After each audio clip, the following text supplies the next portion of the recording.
Welcome to the Apple Daily News. This podcast is created by Generative AI. Today is August 11th, 2024, and we have a lot to cover in the world of Apple technology, software, and devices. Links to all stories can be found in the episode notes. First up, let's dive into the ongoing frustrations developers are facing with Apple Arcade.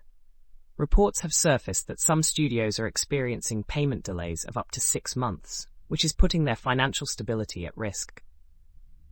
Communication with the Apple Arcade team is reportedly poor, with developers waiting weeks or even months for responses to routine inquiries. Meetings with Apple representatives often see half the team absent, and those present lack the necessary knowledge to address developers' questions. Additionally, Apple's technical support has been criticized as inadequate, particularly in relation to the Vision Pro headset, which struggles with complex games. The process of submitting updates is also described as painfully slow, leading some developers to avoid it altogether. The overall discoverability of games on Apple Arcade has been likened to being in a morgue, indicating a lack of visibility for titles. Some developers have likened their relationship with Apple to an abusive one, hoping for improvement that has yet to materialize.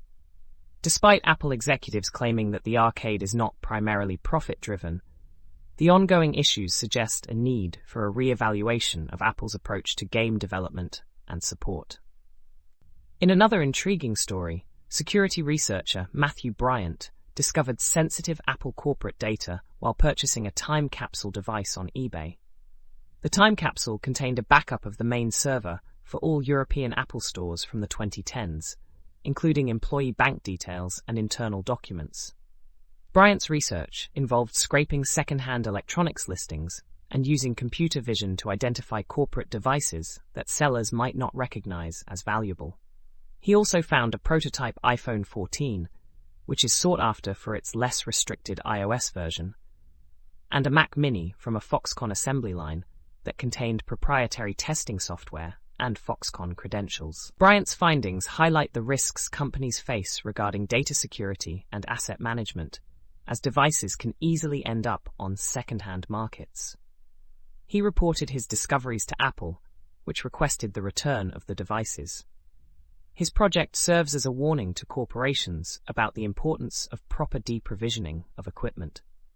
The article emphasizes that while such corporate devices can be a treasure trove for hackers and researchers, they also pose significant security risks for companies like Apple.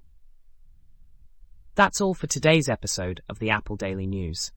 We hope you found these stories as fascinating as we did. Don't forget to check the episode notes for links to all the stories we've covered. Join us again tomorrow for more updates on everything Apple. Until then, stay curious and stay informed.